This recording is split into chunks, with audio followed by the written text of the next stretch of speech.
Hello everyone, welcome to our channel SAJS Vlogs.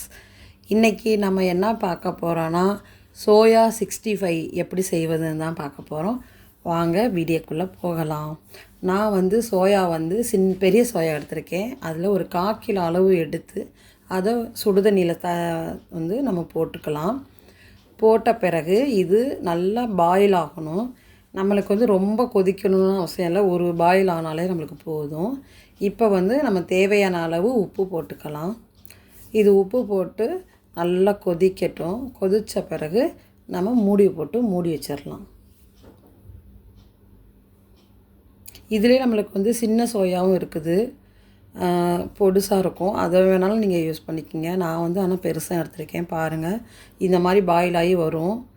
அப்படியே வந்துச்சுன்னா நம்ம இதை நல்லா தண்ணிக்குள்ளே நல்லா அமுக்கி விட்டு ஒரு மூடியை போட்டுற வேண்டியதுதான். இது இன்னும் கொஞ்சம் பெருசாகவும் ஆகும் நம்மளுக்கு வெந்த பிறகு.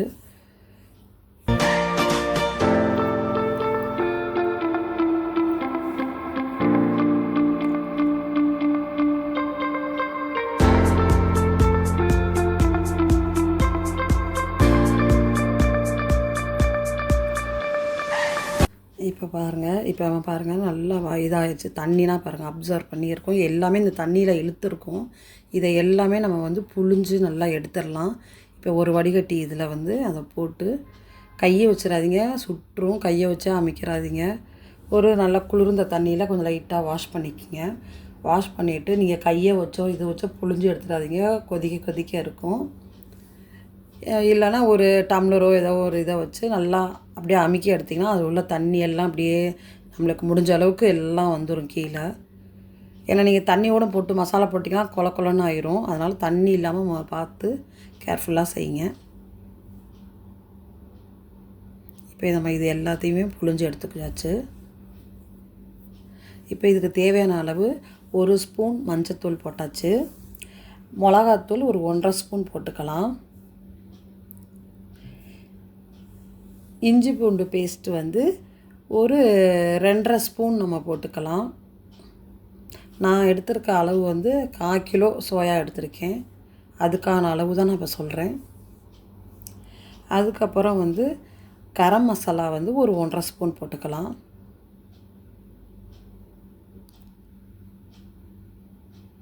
இப்போ அரிசி மாவு இல்லைனா சோள மாவு இது இருக்கும்ல, அது வேணால் நீங்கள் கார்ன்ஃப்ளவர் மாவுன்னு சொல்லுவாங்க, அது வேணாலும் போட்டுக்கலாம்.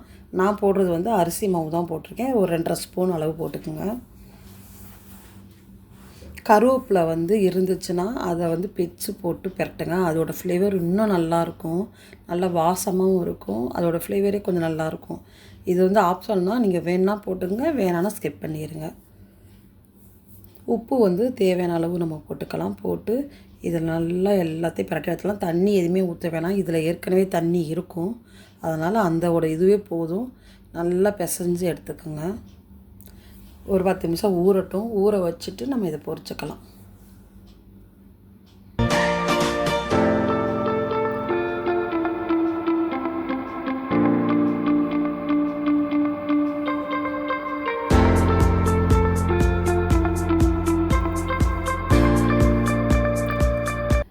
இப்போ நம்மளுக்கு 10 நிமிஷம் ஆயிடுச்சு.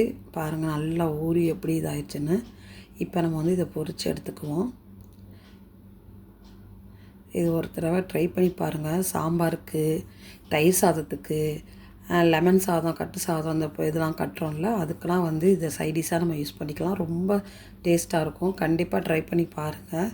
இது பாருங்கள், நல்லா ஃப்ரை ஆகணும். அவ்வளோ இதாக இருக்கும். பிள்ளைங்க வெறுவாயிலே இதை சாப்பிட்ருங்க. ஸ்நாக்ஸ் மாதிரி கூட நம்ம செஞ்சு பிள்ளைகளுக்கு கொடுக்கலாம். இது உடம்புக்கும் ரொம்ப நல்லது. இப்போ நான்வெஜ்ஜு, கறி இதெல்லாம் சாப்பிடாதவங்களுக்கு இது மாதிரி செஞ்சு கொடுங்க. சூப்பராக இருக்கும் கறி மாதிரி. அவ்வளோதான், ஃப்ரை பண்ணி நம்ம எடுத்துட்டோம். Soya 65 ready. உங்களுக்கு என்னுடைய சேனல் பிடிச்சிருந்தா லைக் பண்ணுங்கள், ஷேர் பண்ணுங்கள், மறக்காமல் சப்ஸ்கிரைப் பண்ணிடுங்க.